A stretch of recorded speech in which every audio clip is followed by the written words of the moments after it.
भीमा कोरेगाव लढ्यातील शूरवीर महार योद्धांना अभिवादन करण्यासाठी मागील 2 दिवसात राज्य व देशभरातून तब्बल 25 लाख भीमा अनुयायांनी अभिवादन केलं। यावेळी महिलांची संख्या लक्षणीय होती। इतक्या मोठ्या संख्येनं अनुयायी आल्यानंतरही अनुचित प्रकार घडला नाही, किंबहुना जास्तीचा पोलीस बंदोबस्त ठेवल्यानं व पोलिसांनी नागरिकांशी सुसंवाद साधल्यानं अनुयायांमध्ये सुरक्षिततेची भावना निर्माण झाली। तसंच पायाभूत सुविधांचाही मोठ्या प्रमाणात पुरवठा केल्याबद्दल नागरिकांनी प्रशासनाला धन्यवाद दिलं। गर्दी अधिक वाढल्यानं काहींचा गैरसोय झाली असली तरी उत्साहाबाबत त्यांचा उत्साह तीळमात्रही कमी झाला नाही।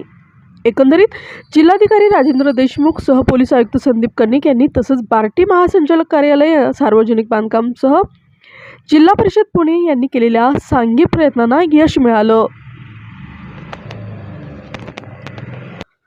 जयस्तंभ अभिवादन सोहळा शांततेत आणि उत्साहात सकाळपासूनच सुरू झाला। जिल्हाधिकारी डॉक्टर राजेश देशमुख यांनी पोलीस अधीक्षक अंकित गोयल यांनी वाहनतळावर आलेल्या अनुयायांशी संवाद साधला व गुलाब पुष्प देऊन त्यांचं स्वागत केलं। जयस्तंभ अभिवादनासाठी अनुयायांनी पहाटेपासूनच गर्दी केली होती। पोलीस प्रशासनाच्या उत्तम नियोजनामुळे अभिवादन सोहळा शिस्तीत सुरू झाला होता। पोलीस विभागाचे वरिष्ठ अधिकारी सोहळा शांततेत पार पडावा यासाठी नियंत्रण कक्षाद्वारे CCTVच्या माध्यमातून सर्व व्यवस्थेवर लक्ष ठेवून होते। जिल्हा परिषदेने पिण्याचे पाणी आणि स्वच्छतेची चांगली सुविधा केली। आरोग्य पथकाद्वारे गरजूंना सेवा देण्यात येत होती। जिल्हाधिकारी डॉक्टर देशमुख यांनी स्वतः परिसराला भेट देऊन या सर्व व्यवस्थेची पाहणी केली। पोलीस आयुक्त रितेश कुमार यांनी भेट देऊन व्यवस्थेची पाहणी केली। PMPLनं लोणीकंद आणि कोरेगाव भीमा अशा दोन्ही बाजूने प्रत्येकी 140 बसेस सुरू ठेवल्या। बसेसच्या सकाळी 11 वाजेपासून पर्यंत सुमारे 2800 फेऱ्या झाल्या।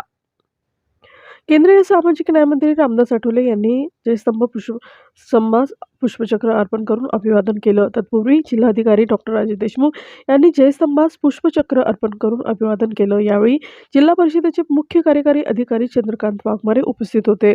समाज कल्याण आयुक्त डॉक्टर प्रशांत नारनवरे, बार्टीचे महासंचालक धम्मज्योती कचपिये यांनी जयस्तंभास अभिवादन केलं। यावेळी समाज कल्याण प्रादेशिक उपायुक्त BA सोळंकी यासह आयुक्त संगीता डाग